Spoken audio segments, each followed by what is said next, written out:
கோட்டைக்காட்டில் போராட்டம் முற்றிலுமாக திரும்ப பெறப்பட்டிருப்பது குறித்து புதுக்கோட்டை மாவட்ட ஆட்சியர் கணேஷுடன் செய்தியாளர் சிவசக்திவேல் நடத்திய உரையாடலை பார்க்கலாம். கோட்டைக்காடு பகுதி பொதுமக்கள் மாவட்ட ஆட்சியருடனான சுமூக உடன்பாட்டு அடிப்படையில் போராட்டத்தை விலக்கி கொண்டிருக்காங்க. இது குறித்து மாவட்ட ஆட்சியர் கணேஷ் தற்பொழுது நம்மிடையே இருக்கிறார். அவரிடம் பேசுவோம்.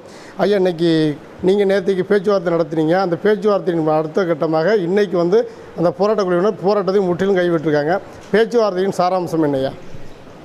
நேற்று இரவு நான் அந்த கோட்டைக்காடு கிராமத்திற்கு சென்று மாண்புமிகு தமிழ்நாடு முதலமைச்சர் அவர்கள் விவசாயிகளின் வாழ்வாதாரம் பாதிக்கப்படாது மற்றும் விவசாயிகளின் வாழ்வாதாரத்தை பாதுகாக்கும் நோக்கத்துடன் அந்த திட்டம் நமது தமிழ்நாட்டில் அனுமதி வழங்கப்படாது என்று ஒரு உறுதி அளித்திருந்தார்.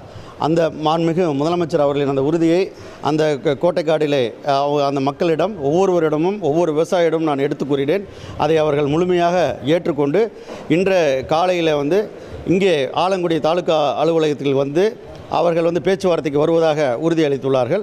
அந்த உறுதியின் அடிப்படையிலே இன்றைக்கு காலையிலே இந்த பேச்சுவார்த்தையில் அவர்கள் கலந்து கொண்டு அவருடைய கோரிக்கையை மாண்புமிகு நமது முதலமைச்சர் அவர்களின் அந்த அறிக்கையும் அவர்கள் எடுத்து உரைக்கப்பட்டது.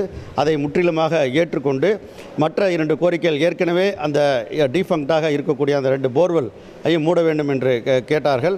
அதையும் அந்த நிறுவனத்திடம் பேசி அதை மூடுவதற்கு உரிய நடவடிக்கை தொடரப்படும் என்பதை அவர்கள் வாக்குறுதி அளித்த அடிப்படையிலே அவர்கள் தங்கள் போராட்டத்தை விலக்கிக் கொண்டார்கள்.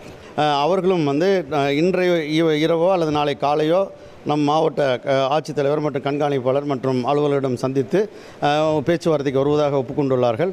அதே போல் தான் நல்லாண்டார் கொள்ளையும் கொள்ளை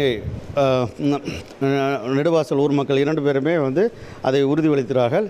நிச்சயமாக நாளைக்கு பேச்சுவார்த்தையின் அடிப்படையிலே ஒரு சுமூகமாக நல்ல தீர்வு ஏற்படும் என்பதை நம்புகிறேன்.